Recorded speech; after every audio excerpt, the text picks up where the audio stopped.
দরওয়াজায়, আল্লাহ কারীম আমি ভিক্ষুক, আমারে কিছু ভিক্ষা দাও। স্বামী বেচারা ডাক দিয়া কয়, এখন মেজাজটা কেমন লাগে? ও স্ত্রী, কি করা যায়? কয় কিছু ভিক্ষা দিয়া দাও। কয় দিব না। কেন দিবা না? আমার আব্বাকে দেখছি কোনোদিন সাইল রে ফিরাইয়া দেয় নাই। আল্লাহর আইন হলো, ও বান্দা, ওয়া আম্মাস সাইলা ফালা তানহার, সুয়ালকারী ভিক্ষুকের কখনো ধমক দিবি না, খবরদার। পারো না, ক্ষমা চাইয়া বিদায় দাও, ধমক দিবা না। কারণ মাজলুমের চোখের পানির বরদোয়া জাগায় কবুল হয়ে যায়।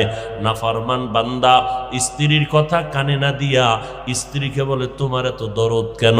তুমি দিয়া দাও, আমি দিব না। স্ত্রী বলে, না, খালি হাতে ফিরাইয়া দিও না, তুমি তো তারে কোটি টাকা দিবা না, সামান্য দিবা, দিয়া দাও। স্ত্রীর কথা স্বামী না শুনিয়া মেজাজটা কেমন যেন গরম হয়ে গেল। গরম মেজাজ নিয়া দরজার কিনারায় দাঁড়াইয়া ভিক্ষুকের ইচ্ছা রকম গালাগালি করলো, রে বেহায়া বেয়াদব, যে কোনো সময় এসে দরজায় দাঁড়াও, লজ্জা করে না? বের হয়ে যায় এখান থেকে, না হয় ঘাড় ধাক্কা দিয়া বের করে দিব। এইভাবে ধমকাইয়া যখন বিদায় দিল, ভিক্ষুকটা চলতেছে বাড়ির দিকে, আর চোখের পানি বেয়ে বেয়ে পড়ে গাল ভিজে যাচ্ছে।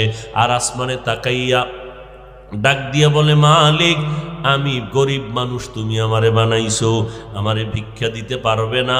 বললেই তো হয়ে যাইতো, আমারে কেন গালাগালি করলো? তোমার কাছে বিচার চাই, এই জমিনে আমগো গরিবের বিচার কেউ করবে না, তুমি আসমান থেকে বিচার করো। আল্লাহ কয়, অন্যায় করলে ছাড় দিব, কিন্তু সীমা লঙ্ঘন করলে আর ছাড় নাই। জমিনের মধ্যে আমি জায়গায় বিচার শুরু করব। মদিনার নবী বলেন, দুইটা গুনাহ এমন আছে, যেই দুইটা গুনাহ করলে শাস্তি দুনিয়াতেই শুরু, মরার পরে নয়।